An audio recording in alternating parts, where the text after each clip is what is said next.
USS Ronald Reagan वापस Japan की तरफ मूव कर चुका है।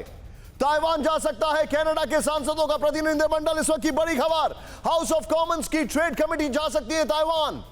कनाडा के सांसदों को संसद से बजट की मंजूरी का इंतजार। चीन को परेशान करने का इरादा नहीं, कैनेडियाई सांसद ये कह रहे हैं। इरादा नहीं है लेकिन काम परेशानी वाले हैं। ये लिखिए, सीधे आइए बिग वॉल पर। ताइवान जा सकते हैं कनाडा के सांसद। यहां पर अब देखिए, all roads lead to Taiwan. अगर मैं ये कहूं तो गलत नहीं होगा। अमेरिका 2 अगस्त संसद की स्पीकर नैंसी पेलोसी ने ताइवान दौरा किया। नेक्स्ट, 5 सांसदों का प्रतिनिधिमंडल ताइवान पहुंचा 2 अगस्त।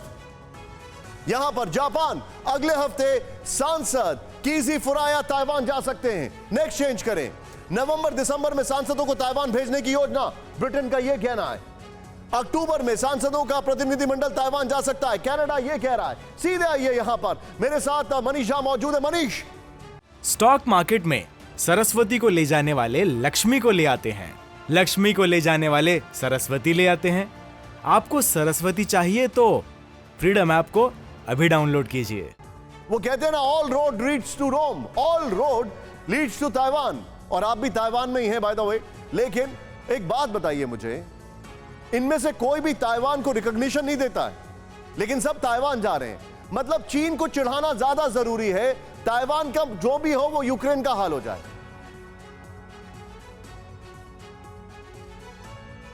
देखिए, बात तो आपकी बिल्कुल सही है, लेकिन इसको दूसरे संदर्भ में यूं भी देखें कि जो ताइवान का हक था, जिसे अमेरिका या पश्चिमी देशों ने चीन के 1950-60 के दशक में चीन को दे दिया था, शायद उसका पश्चाताप कर रहे हैं, क्योंकि उन्हें लग रहा है कि चीन तो अब भस्मासुर बन गया है। तो वैसी स्थिति में ताइवान को उसके हक के लिए कुछ न कुछ तो जरूर दिया जाए, और उसी के तहत अब ताइवान को वो सब कुछ देने की कोशिश है। लेकिन निशांत, मैं आपको एक और अहम जानकारी दे दूं कि आज ताइवान के डिफेंस मिनिस्ट्री ने घोषणा की है कि वो अगले 5 साल में 100 स्पेशल एंटी शिप मिसाइल तैयार करेगा और उसे ताइवान स्ट्रेट में डिप्यूट करेगा, ताकि चीन की तरफ से जो भी वॉरशिप लगाई जा रही है उसको अगर जरूरत पड़े तो नष्ट किया जा सके। ये एक बहुत बड़ा स्ट्रेटेजिक मूव टारगेट करने के लिए प्लान कर रहा है, बल्कि ताइवान के डिफेंस मिनिस्ट्री के लोगों से जो मेरी बात हुई। लेकिन आप जो बता रहे हैं, ये टारगेट करने के पीछे एक और भी चीज मैं आपको दिखा रहा हूं। देखिए, ताइवान को एक चीज समझनी पड़ेगी। यूक्रेन तबाह हो गया, तब वहां पर टूरिज्म शुरू हुआ डिप्लोमैट्स का। ताइवान तबाह होने से पहले डिप्लोमैट्स का टूरिज्म ना शुरू हो जाए, ये ताइवान को समझना पड़ेगा। ताइवान पर चीन अमेरिका में तनाव और बड़ा। इस वक्त की बड़ी खबर, ताइवान के साथ बड़ी ट्रेड डील कर सकता है अमेरिका। ब्रेक करें, ट्रेड डील पर जल्द शुरू होने वाली है बातचीत। अमेरिकी कदम से छिड़े चीन की प्रतिक्रिया। ताइवान स्ट्रेट में शांति स्थिरता को खतरा, चीन ने यह कहा।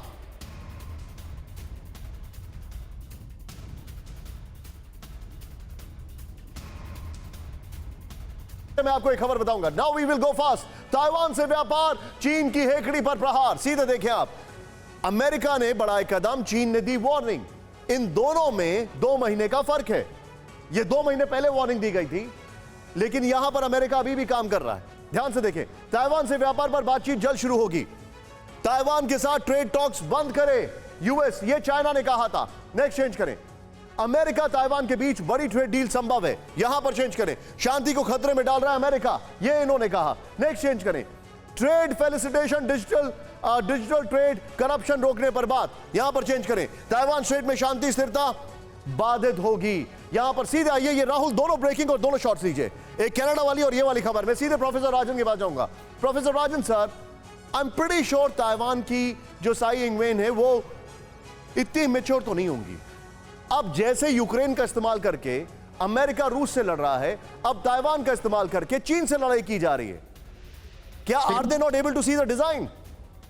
बिल्कुल निशांत, ये यहाँ पे देखें, एक तरह से पूरी तरह से देखें तो ये एक प्रॉक्सी वॉर चल रहा है। जिस ढंग से आपने यूक्रेन में देखा कि यूक्रेन रशिया का करीबी देश है, लेकिन आपने अभी तक देखा कि रूस का एक भी मिसाइल यूक्रेन का एक भी मिसाइल सीधा रूस को मारा गया हो।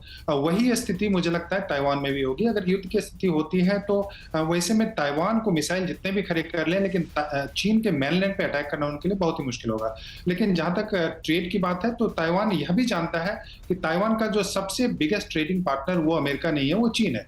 लगभग टू एक्सपोर्ट जो ताइवान का होता है वो चीन के साथ होता है, और चीन अगर चाहेगा तो वहाँ पे वाटर सप्लाई से लेके वहाँ पे जो इकोनॉमिक ब्लॉकेट और दूसरा साइबर अटैक करके ताइवान को तबाह कर सकता है। और वैसी स्थिति में चूंकि आपने देखा कि वहाँ पे लोग तो आ रहे हैं, एमपी जा रहे हैं, लेकिन कोई भी ताइवान को रिकॉग्नाइज करने के लिए तैयार नहीं है और अपनी आर्मी भेजने के लिए तैयार नहीं है। और जब तक अमेरिका और वेस्टर्न फोर्सेस वहाँ पे आर्मी भेजने की आर्मी नहीं भेजेंगे तब तक ताइवान को पूरी तरह से बचाना मुश्किल होगा। लेकिन अमेरिकन स्ट्रेटजी क्या है? एक तो स्ट्रेटजिक एम्बिग्युइटी की बात सब जगह हो रही है, लेकिन अमेरिकन पॉलिसी यह है कि वो अपने अलायंस पार्टनर को, जैसा कि यूरोप में आपने देखा, बना के रखना चाहता है, वैसे ही जापान, ऑस्ट्रेलिया, साउथ कोरिया और अगर उसमें कहीं भारत शामिल हो जाए, जो कि होना नहीं चाहता है, तो वैसी स्थिति में वो अपने अलायंस पार्टनर को वहां पे मजबूत बना के रखना चाहता है, जो कि चीन पे दबाव बना रहे हैं। यहाँ पर आप जो बता रहे हैं, आपने जो बात बताई उससे काफी कुछ चीजें क्लियर हो गई हैं। स्टॉक मार्केट में सरस्वती को ले जाने वाले लक्ष्मी को ले आते हैं, लक्ष्मी को ले जाने वाले सरस्वती ले आते हैं। आपको सरस्वती चाहिए तो फ्रीडम ऐप को अभी डाउनलोड कीजिए।